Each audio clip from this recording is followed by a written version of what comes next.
Marketing manufacturing leaders, you're going to love our upcoming webinar. The rise of B2B digital buying behavior has dramatically shifted the balance between sales and marketing. This is a seismic shift. It's huge, and if you don't think it's happening to you, you're not paying attention.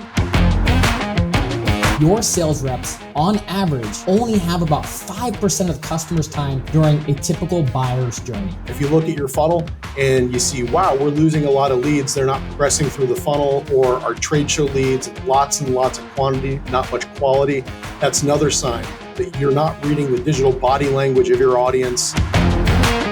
Thad, we got to talk about culture, not just systems. From a marketing perspective, the cultural changes, needing to focus on the customer first before the benefits and features of your product. Manufacturing, it's a very sales-first culture, but we need to shift that balance where sales is still important, but we're also able to create relationships digitally, to nurture them, and sometimes to have a complete customer life cycle that's only digital.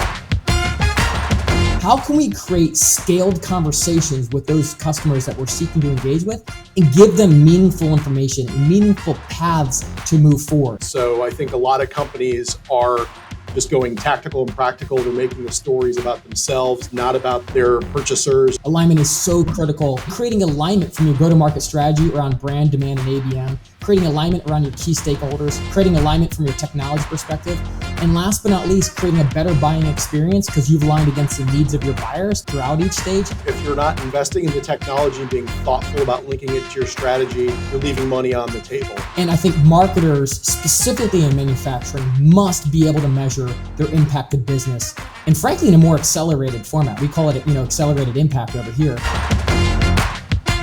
So there's a big opportunity to level up, drive insights from digital, and to do personalization. Not that the answer is always technology itself or data, but there's a huge opportunity to create greater insights and greater engagement through the lens of technology. And so we're going to have Drift here, and they're going to talk about this notion of personalization through the lens of AI. Thad, I'm feeling it. So this is just the tip of the iceberg. There's so much to unpack there. I'm excited to host this conversation.